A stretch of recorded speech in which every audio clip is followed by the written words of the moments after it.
So Trump just kind of declared war on India. Not actually, but he's really playing hardball with India in terms of trade and tariffs. But here's why he's doing that. As the United States has taken notice of a rising China, we are in search of partners to help us counter Chinese pursuit of hegemony. And the natural partners to look to for that are countries that stand to lose something should China gain more power. One of those countries is India.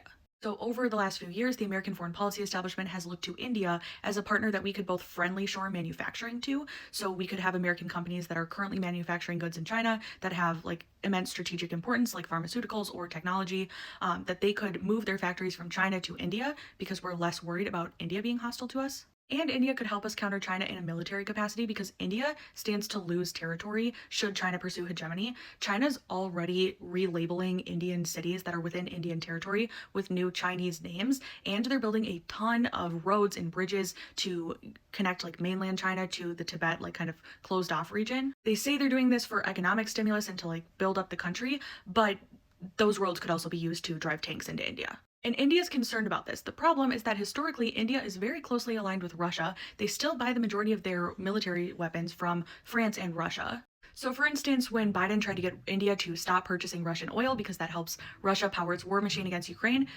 India said no. They need oil and they need cheap oil, and they're the number two buyer of Russian oil, and they have a long-standing relationship with Russia.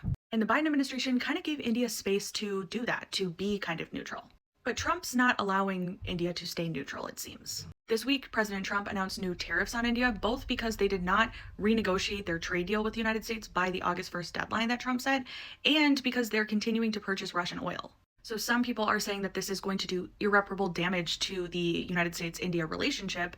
Others are saying that Trump's just playing hardball to try and figure out which side India's going to come down on and force them to take a side. So who's the real loser in all of this?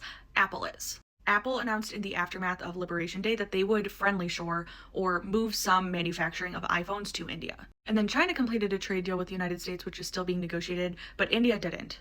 Apple is expected to pay $1.1 billion in tariffs this quarter. I'm sure they'd like to bring that number down somehow. However, the country that they were placing a bet on to help them skirt the tariffs seems like it might not be as sure of a bet as they thought it would be. However, it takes forever to move manufacturing, so it's not like they're going to be hurt in the short term from this. But what do you think about this? Do you think that Trump is right to play hardball, or do you think that we should give India space? Or just not put faith in them altogether?